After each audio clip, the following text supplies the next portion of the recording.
Hi everyone, my name is Cynthia. I'm a lawyer based in Toronto and I work with Open Media as their external legal counsel in internet policy and digital rights. Today, I'm going to give you a quick overview of a proceeding going on right now at the Canadian Radio and Telecommunications Commission, also known as the CRTC. This proceeding is called the Review of the Competitor Quality of Service Regime, also known as the CQoS regime, and it will affect the quality of choice and competition that we get among internet service providers here in Canada. We'll also call it the CQoS review for short. First, some background. This is an oversimplification, but for now, imagine Canada's ISPs as split into two general groups, incumbents and competitors. The incumbents are the large telecom companies and cable companies who are here first, such as Bell, Telus, and Rogers.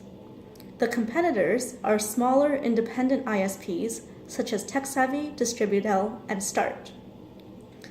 The way Canada's telecom market is structured right now, these competitor ISPs buy internet access service wholesale from the incumbent ISPs. They then sell that internet access to us users at the retail level.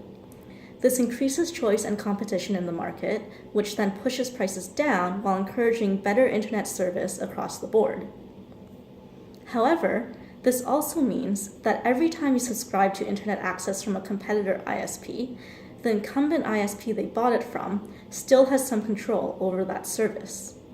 This is why, if you subscribe to an indie ISP, sometimes you'll get a missed installation appointment or a service disruption and they can't do anything about it because the problem was actually with the original incumbent ISP.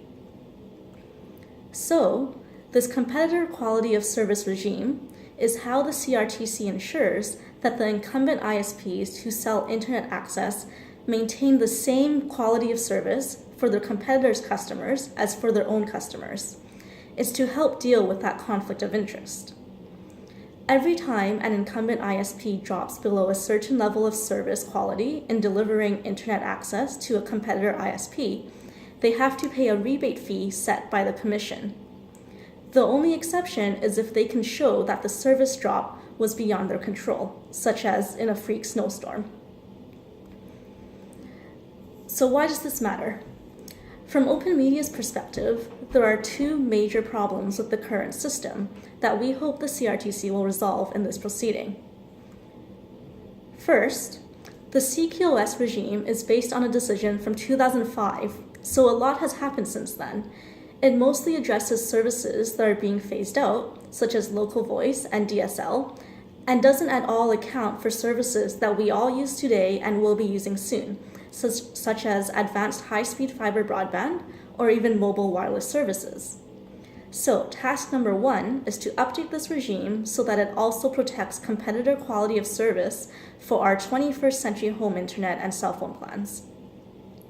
Second, the current system only applies to incumbents that were formerly telephone companies and does not apply to incumbents that are cable companies.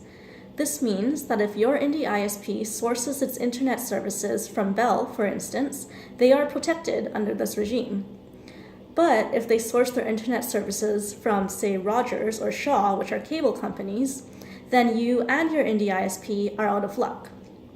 The CRTC did launch a working group to address this gap after a complaint in 2013, but they didn't reform the system itself. So that's going to be our second task in this proceeding, making sure that all indie ISPs, and thus all of us internet subscribers on the ground, are ensured quality of service protection regardless of whether it's a telco or a cable co at the other end of the line. So hopefully that gave you a basic idea of what's going on. Open Media and I are working on a way to get you involved and we'll have more updates for you soon.